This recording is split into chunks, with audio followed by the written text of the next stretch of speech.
Hello बच्चों, let's read a given question. The question says a particle of mass 10 gram moves along a circle of radius 6.4 centimeter with a constant tangential acceleration. What is the magnitude of this acceleration if the kinetic energy of the particle becomes equal to 8 into 10 raised to minus 4 joule by the end of the second revolution after the beginning of the motion? Option A 0.18 meter per second square, option B 0.2 meter per second square, option C 0.1 meter per second square, option D 0.15 meter per second square. So यहाँ पे जो हम की concept की बात करेंगे, that is the concept of equation of motion. Equation of motion.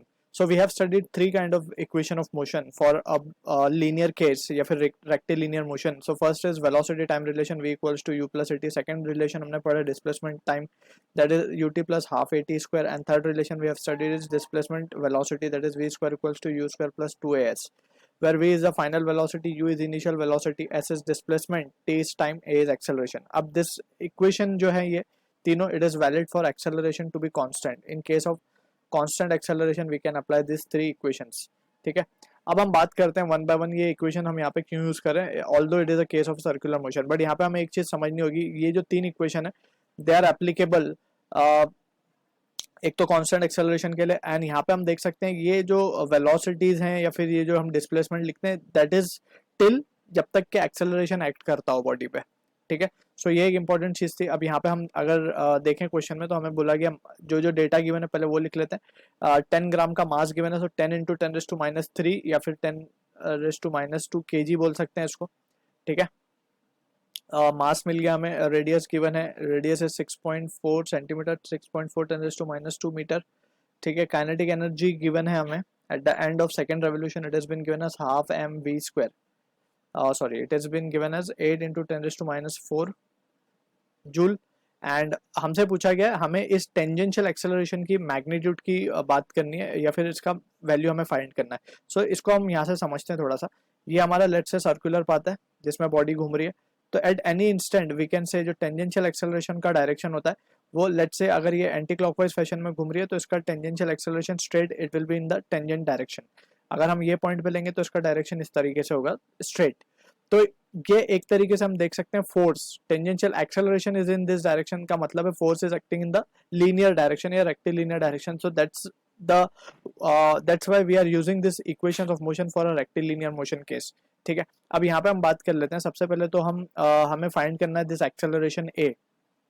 तो हम क्या करेंगे, हमें जो कंडीशन गिवन है काइनेटिक एनर्जी की that we will be using half M V square. ये हमें गिवन है कितना, it has been given as 8 into 10 raise to minus of 4 joule. ठीक है, अब यहाँ से हम वी स्क्वायर की वैल्यू अगर देखा जाए तो we can calculate it. So यहाँ पे हम लिख सकते हैं 16 into 10 raise to minus 4 divided by ये वैल्यू है 10 रेज़ टू माइनस 2. सो ये हो जाएगा 16 into 10 raise to minus of 2. And यहाँ से इसको फाइनली हम वी निकाल सकते हैं 4 into 10 raise to minus 1 metre पर सेकेंड.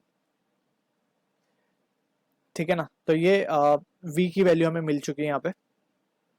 अब ये जो v मिला है हमें दैट इज हमसे बोला गया है कि by the end of second revolution जब ये 2 चक्कर कंप्लीट कर चुकेगा तो इसका जो डिस्टेंस ट्रेवल्ड होगा, हम बात कर रहे हैं यहाँ पे डिस्टेंस की, तो डिस्टेंस वुड बी इसको हम बोलेंगे distance s will be equals to 2 into 2 pi R. यहाँ पे हम सर्कमफ्रेंस ऑफ अ सर्कल एक चक्कर में 2 पाई आर कवर करेगा तो 2 चक्कर के एंड पे वो 4 पाई आर कर लेगा कवर. अब यहाँ पे डिस्टेंस और डिस्प्लेसमेंट सेम होता है for a case of a straight line या फिर रेक्टिलिनियर मोशन के लिए हम ये देख सकते हैं कि जो डिस्प्लेसमेंट होगा वही डिस्प्लेसमेंट भी होता है. तो यहाँ पे अब हम क्या कर सकते हैं, just we need to plug in the value and we will be getting the answer for this. So we will be using third equation of motion v square equals to u square plus 2as. After the beginning of motion बोला गया यानी initially it was at rest, तो u will be 0. v square की value we can directly plug in that 6 into 10 raise to minus 2. इस तरीके से यहाँ पे वैल्यू डाल सकते हैं and that will be equals to 2 into a and a will be precisely 80 because ये टेंजेंशियल एक्सेलरेशन हम निकाल रहे हैं और यहाँ पे आ जाएगा 4 पाई r. ठीक है ना, अब फर्दर इसको जस्ट हमें सॉल्व करना है to get the value of 80. तो यहाँ से हम देख सकते हैं 8 2 हो जाएगा ये, 4 टू द 8 8 यहाँ पे 2.